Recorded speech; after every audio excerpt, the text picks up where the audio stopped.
भिवानी की मनीषा की postmortem report को लेकर हरियाणा पुलिस ने चुप्पी साध रखी है, लेकिन आज हम आपके लिए मनीषा के पोस्टमार्टम रिपोर्ट की डिटेल लेकर आए हैं। बकायदा कमेंट सेक्शन में इसे पिन भी कर दे रहे हैं ताकि जितने भी दर्शक इस शो को देख रहे हैं उसे जाकर पढ़ें और समझें कि क्या क्या गड़बड़ियां थी। जिस तरीके से हमने दावा किया था कि दोनों जो पोस्टमार्टम रिपोर्ट है, एक 48 घंटे के बाद दूसरी जो पोस्टमार्टम होती है उसमें किस कदर जो खामियां बताई गई थी, दोनों पोस्टमार्टम जो रिपोर्ट्स हैं वो कैसे अलग हैं, वो आज आप जानेंगे और समझेंगे। क्योंकि दावा किया गया था कि जो बच्चादानी है मनीषा का, उसे बाहर निकाल लिया गया है। तो पोस्टमार्टम रिपोर्ट में क्या यह दावा किया गया है या नहीं किया गया है, बिल्कुल एक डिटेल रिपोर्ट आज हम आपके साथ साझा करेंगे। ये जो पोस्टमार्टम रिपोर्ट है अंग्रेजी में है, हम आपके लिए बिल्कुल हिंदी में अनुवाद कर आसान शब्दों में आपको समझाएंगे कि उस पोस्टमार्टम रिपोर्ट में क्या क्या चीजें लिखी हैं। ये पोस्टमार्टम रिपोर्ट जो पहला पन्ना जो आप अपनी स्क्रीन पर भी देख रहे हैं, ये 13 अगस्त 2025 का है। सिविल हॉस्पिटल भिवानी हरियाणा का, मतलब वहां के एक लोकल अस्पताल में लेकर जाया जाता है, जहां से ये जो पोस्टमार्टम रिपोर्ट जो आप अपनी स्क्रीन पे देख रहे हैं ये सामने आई है। क्या क्या बातें लिखी हैं ध्यान से सुनते जाइए। लाश के ऊपर घास, पत्ते और सड़े हुए टिश्यू चिपके हुए थे और बदबू आ रही थी, ये पहली फाइंडिंग थी। शरीर पर जगह जगह मक्खियों के अंडे मौजूद थे। खोपड़ी और त्वचा पर काले धब्बे पड़ चुके थे। चेहरे की जो संरचना थी, मतलब चेहरे की जो बनावट थी, नाक आंख के जो सॉकेट थे वो पूरी तरीके से गायब थे, मतलब आंख अंदर नहीं थी। गर्दन की संरचना और हड्डियां सड़ने की वजह से खराब हो चुकी थी। त्वचा जगह जगह छिली हुई थी, ऐसा लग रहा था मानो नोची हुई हो। हाथ पैर आंशिक रूप से उसके जो खाल थे अलग हो गए थे, जो हाथ पैर की जो ऊपर वाली जो स्किन होती है वो अलग हो चुकी थी।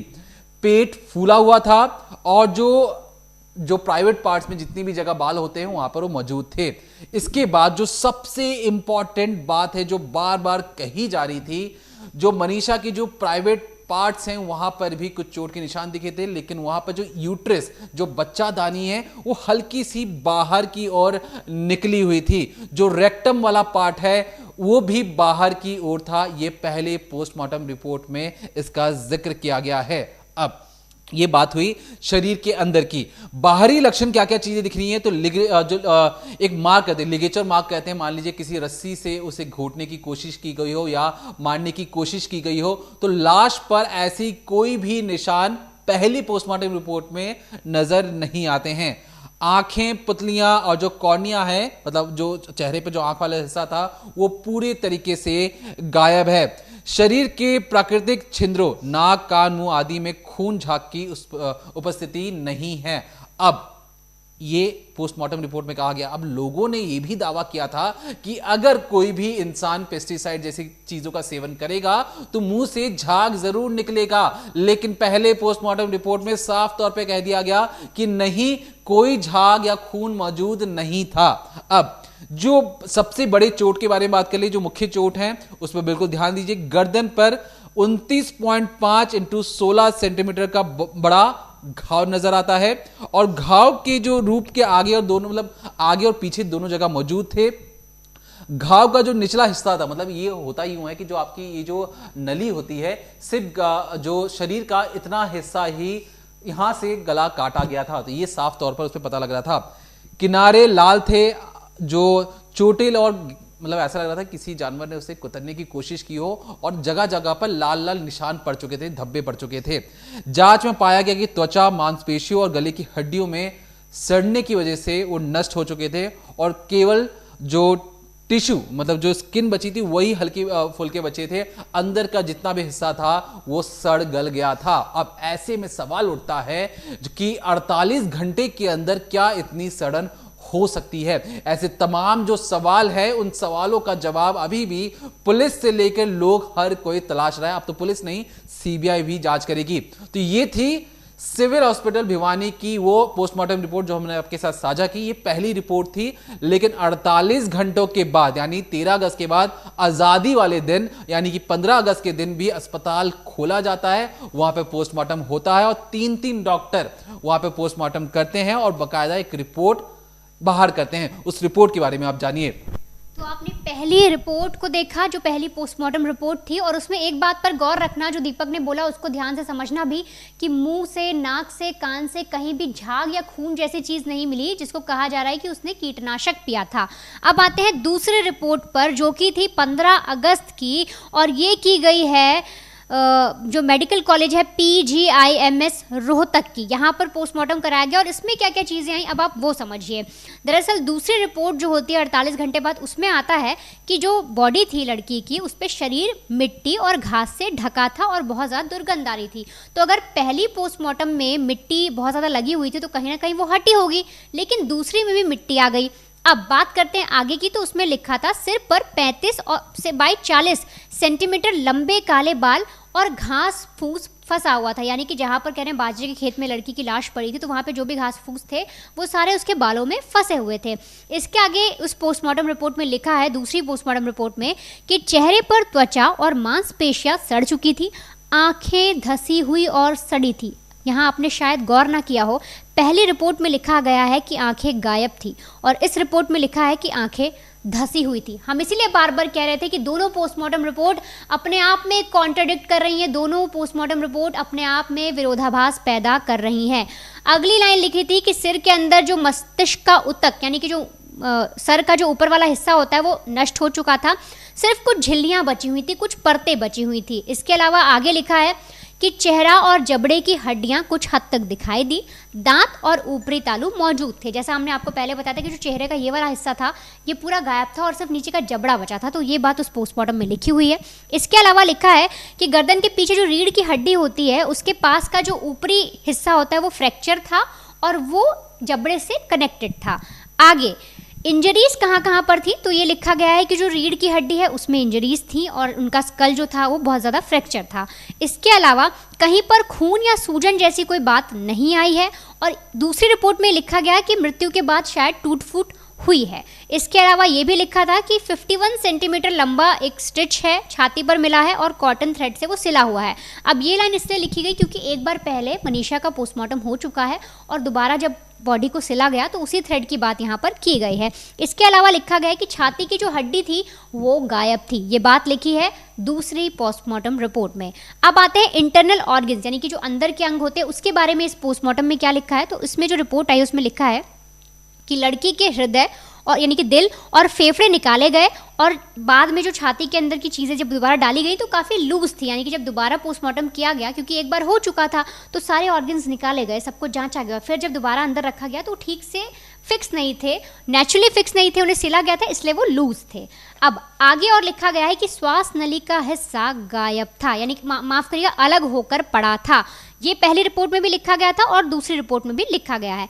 लेकिन अब सबसे अहम बात, दूसरी पोस्टमार्टम रिपोर्ट में जिक्र किया गया कि पेट और आंतरिक अंग जैसे कि लिवर हो गया, स्प्लीन हो गया, किडनी हो गया, यूट्रस हो गया और दोनों ओवरीज हो गए, इनका जो उल्लेख किया गया है वो किया गया है कि वो गायब थे। जबकि पहली रिपोर्ट में कहा गया है कि जो यूट्रस था वो बाहर निकला हुआ था, अपनी जगह से खिसक गया था, मलाशय अपनी जगह से खिसक गया था। लेकिन दूसरी रिपोर्ट में साफ तौर पे कह दिया कि पेट और आंतरिक अंग जो थे वो गायब थे। लेकिन इसके बारे में जो पुलिस है उन्होंने ये भी बताया कि उन्होंने कुछ अंग हैं जो लड़की के वो लिए थे, उन्हें लैब में भेजा था बाकी की जाँच करने के लिए, तो इस बात पर पुलिस ने सफाई दी थी। आगे की बात करें तो इसमें कहा गया है कि जो आंखें थी, जो प्यूपल्स वगैरह थे, वो सब कॉर्निया वगैरह वो ये समझिए धस गए थे, सड़ गए थे। लेकिन पहली रिपोर्ट में क्या लिखा था कि गायब थे। इसके अलावा लिखा है इस वाली में भी, यानी सोचिए अब फिर से एक बहुत इंपॉर्टेंट पार्ट आ रहा है। पहले में भी बोला गया है कि लड़की की मुंह, नाक और आँख के पास से कोई भी झाग जैसी चीज़ नहीं मिली, कुछ भी खून जैसा उल्लेख नहीं हुआ। और सेकंड पोस्टमार्टम रिपोर्ट में भी ये साफ किया गया है कि कोई भी झाग नहीं मिला। अगर कीटनाशक पिया होता तो कहीं ना कहीं मुंह में या इस एरिया में कहीं तो झाग का कोई अंश फंसा होता। इसके अलावा इस रिपोर्ट में ये भी साफ किया गया है कि जो भी वेजाइनल स्वैब, रेक्टल स्वैब लिए गए हैं, डीएनए, वो सब लैब में भेज दिए गए हैं फॉरेंसिक टेस्ट के लिए। अब अगर समरी की बात करें तो इसमें वही निष्कर्ष निकल के आता है। साफ तौर पे कहा गया कि आंखें जो हैं वो धसी हुई हैं, शव पूरी तरीके से सड़ा और गला मिला है, गर्दन और रीढ़ की हड्डियों में कई सारे फ्रैक्चर मिले हैं, खून और सूजन नहीं थी, और साथ ही साथ ये कहा गया कि छाती को काट कर टाँके लगाए गए हैं, जो हमने आपको बताया, क्योंकि पहले जो है पोस्टमार्टम किया गया था। और साथ ही साथ किडनी, स्प्लीन, यूट्रस, ओवरीज गायब थे। अब अगर दोनों ही पोस्टमार्टम रिपोर्ट की तुलना की जाए, निकाला जाए कि पहले में क्या चीज़ें मिस थी, दूसरे में क्या रह गई, तो अगर मैं आपको एक चीज़ बताऊं तो सबसे पहले जनरल कंडीशन के बारे में समझते हैं कि दोनों पोस्टमार्टम रिपोर्ट में बॉडीज़ को कैसे एक्सप्लेन किया गया है, क्या बताया गया है। मनीषा की बॉडी जब पोस्टमार्टम के लिए पहुंची तो किस स्थिति में थी। सबसे पहले पहली रिपोर्ट की बात करें भिवानी की, तो भिवानी में कहा गया है कि शरीर पर तिनके थे, घास और सड़े हुए टिश्यू थे। इसके अलावा शरीर पर जगह जगह मक्खियों के अंडे थे, खोपड़ी और त्वचा पर सड़न थी, चेहरा और आंखें पूरी तरीके से नष्ट थे। इसके अलावा गर्दन की संरचना और सड़न से खत्म, मतलब कि गर्दन का जो पीछे का हिस्सा होता है, जो ये हड्डी होती है, ये भी खराब थी और सड़ने से नष्ट हो गई थी। इसके अलावा जो हाथ पैर थे वो भी डिजॉल्व, मतलब कि जो हमने आपको पहले बताया था सड़ और गल गए थे, यानी कि उनके कहने का मतलब जो हाथ का हिस्सा है, जो पैर का हिस्सा है, वो भी सड़े गले मिले हुए थे। पेट फूला था और यूट्रस और रेक्टम, जैसा कि दीपक ने बताया था, वो बाहर था। लेकिन दूसरी रिपोर्ट में कहा गया कि शरीर मिट्टी, ये घास से ढका हुआ था। सिर पर 35 से 40 सेंटीमीटर लंबे बाल जो थे वो मौजूद थे। चेहरा, नाक, कान, ये जो सारी चीज़ें थी धसी हुई थी, गायब नहीं हुई थी। दूसरे में ये मेंशन किया गया। अगली बात कही गई कि गर्दन, त्वचा और सॉफ्ट टिश्यू के बैंड से जुड़ी हुई ये जो हड्डी, मैं आपको बार बार बता रही हूँ, पीछे जो रीढ़ की हड्डी होती है, जो आपके गले से जुड़ी होती है, पीछे से शुरू होती है, यहाँ तक लगती है, ये मौजूद थी कहा जा रहा है, लेकिन आगे का हिस्सा उसका गायब था। इसके अलावा इसमें फिर से वही बात लिखी गई कि छाती जो है वो काट कर खोली गई थी, फेफड़े निकले हुए थे और ठीक से अंदर नहीं रखे पाए गए।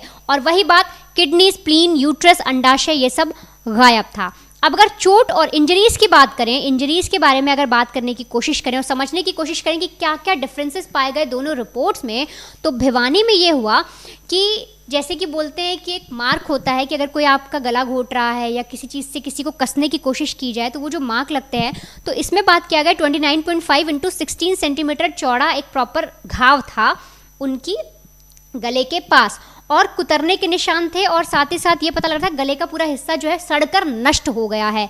लेकिन जो दूसरी रिपोर्ट आई थी उसमें ये बताया गया था कि सिर्फ फ्रैक्चर है, यहाँ पर नष्ट जैसी कोई चीज़ नहीं थी। पहले में बता दिया गया कि ये वाला पार्ट बहुत ज़्यादा सड़ गया है, गल गया है और नष्ट हो गया, लेकिन दूसरे में आता है कि ये पूरी जुड़ाव है शरीर, जबड़े के साथ और सिर के साथ, लेकिन नष्ट नहीं हुआ, टूट फूट है। तो ये साफ तौर पे देखने को मिला कि दोनों किस तरह से कॉन्ट्रडिक्ट कर रही हैं अपनी बात में। अगली, अगर इंटरनल ऑर्गन्स की बात करें कि इंटरनल ऑर्गन्स में क्या प्रॉब्लम थी, दोनों में क्या क्या अलग अलग चीज़ें आई दोनों रिपोर्ट्स में, तो अगर भिवानी की बात करें तो उसमें लिखा था कि सिर्फ यूट्रस जो होता है और रेक्टम जो होता है वो आंशिक रूप से बाहर निकले हुए थे। आंशिक रूप से बाहर निकलने का मतलब अपनी जगह से थोड़े से खिसक गए थे और नीचे आ गए थे, मतलब जहाँ पर उनका स्टेट होता है जहाँ रहने का, वो उससे नीचे खिसक कर आ गए थे। लेकिन अगर हम रोहतक की बात करें, जो रोहतक में दूसरा पोस्टमार्टम किया गया, उसमें लिखा था कि दिल और फेफड़े सिले हुए अंदर पाए गए, किडनी, स्प्लीन, यूट्रस और ओवरीज गायब है, और पेट, आंत, ये मतलब जो पेट और आंत की चीज़ें थी उसका प्रॉपर एक्सप्लेनेशन दिया गया है कि किस तरह से उनका पोस्टमार्टम किया गया, फिर उन्हें वापस रखा गया। इसके बाद और भी कुछ चीज़ें हैं, अब आप वो जानिए कि और क्या डिफरेंसेस और समरी क्या है। अगर कंक्लूजन पर आप निकलिए, क्योंकि आप भी जब पोस्टमार्टम रिपोर्ट पढ़ेंगे और समझेंगे तो आपको बहुत सी चीज़ें पता लगेंगी। बहुत सारे दावे किए जा रहे थे कि ये कमी है, ये कमी निकल कर आई, तो वो कौन कौन सी चीज़ें हैं और किस तरह से अब फिर से सवाल उठता है हरियाणा पुलिस पर। हालांकि जो जांच है अब सीबीआई करेगी, लेकिन जिस तरह से आज हरियाणा पुलिस ने आकर एक कॉन्फ्रेंस की, कॉन्फ्रेंस में अपने हिसाब से जो जवाब दिए, वो कैसे, अगर वो इस पोस्टमार्टम रिपोर्ट पर बात कर लेते और सारी चीज़ें साफ कर देते तो कहानी कहीं ना कहीं बदल सकती थी। लेकिन अब भी सवाल जो है ज्यों का त्यों है, क्योंकि जो लड़की की पोस्टमार्टम रिपोर्ट है दोनों, वो आपस में मेल नहीं खा रही और तीसरी पोस्टमार्टम रिपोर्ट का इंतजार है। हमने पहले भी कहा था कि जब भी पोस्टमार्टम होता है उसमें शरीर को चीरा जाता है, उसमें से जो अंग बाहर निकाले जाते हैं, एक एक अंगों का टेस्ट किया जाता है, और क्योंकि बॉडी वापस सौंपनी होती है परिवार वालों को, तो लाश के जितने भी हिस्से जो निकाले जाते हैं, इंटरनल ऑर्गन्स, उसे दोबारा पैक किया जाता है, सीला जाता है, फिर उन्हें दे दिया जाता है। अब सोचिए, एक ही बॉडी के अगर 3 बार पोस्टमार्टम हो जाए, दूसरी बार जब पोस्टमार्टम हुआ तो उसमें जो रोहतक के जो अस्पताल थे वो बकायदा ये कह रहे थे कि जो शरीर के अंगों को निकाला गया वो ठीक से रखा नहीं गया था, क्योंकि वो दिख रहा था। जब उन्होंने खोल के देखा तो दिल की ऐसे ठूस के जैसे रख दिया जाता है, दिल पेट ऐसे दबा के अंदर रख दिया गया हो, फिर से सिलकर वापस कर दिया। अब सोचिए, सिविल अस्पताल ने पहले खोला, फिर रोहतक के अस्पताल ने खोला, अब लाश को एम्स दिल्ली पहुंचते पहुंचते 7 दिन हो चुके थे, और उस लाश के तीसरी बार भी कुछ इसी तरीके से दोबारा तीसरी बार भी उसका पोस्टमार्टम किया गया।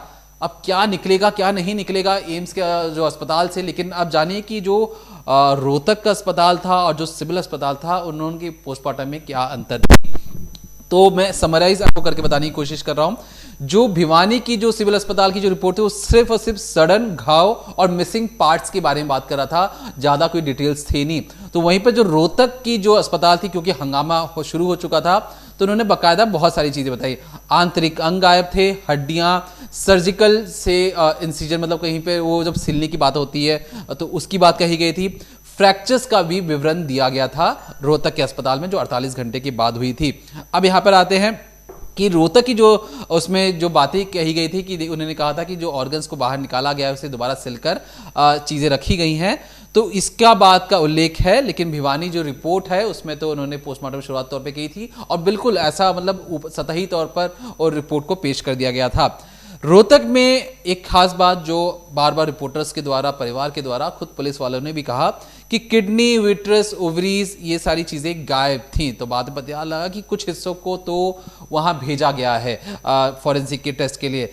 लेकिन भिवानी में साफ तौर पर जो शुरुआत में जब पहली बार जब लाश आती है, जिस दिन लाश मिली थी उसी दिन पोस्टमार्टम हुआ था, तो उसमें यूट्रस और रेक्टम के अपने मूल जगह जहां पे उनको मौजूद होना चाहिए वहां से वो बाहर की ओर थे। तो इस बात की रिपोर्ट कही गई है और बकायदा भिवानी की रिपोर्ट में एक बड़े घाव का जिक्र था, लेकिन जो रोहतक की रिपोर्ट है उसमें फ्रैक्चर और सिलने की बात कही गई थी। तो कोशिश हमारी यही थी कि मनीषा के केस में जो तमाम जो दावे किए जा रहे थे पोस्टमार्टम की रिपोर्ट को लेकर, तो हमने आपके लिए एक पोस्टमार्टम रिपोर्ट लेकर आए हैं एक जुगाड़ से, और किसी भी तरीके से आपको दिखाकर समझाना चाहते हैं कि दोनों अस्पतालों की पोस्टमार्टम रिपोर्ट में कितना बड़ा अंतर है। तो आप इस पोस्टमार्टम रिपोर्ट को जाकर कमेंट सेक्शन में देख भी सकते हैं, समझ भी सकते हैं। अंग्रेजी में था हमने आपको, और थोड़ी सी साइंस वाली बातें या जो बायोलॉजी वाली बातें रहती है तो हमने उसको आपके लिए सिंप्लीफाई कर दिया ताकि आप उसे आसान शब्दों में समझ भी सके। तो फिलहाल के लिए इतना ही, देखते रहिए क्राइम तक।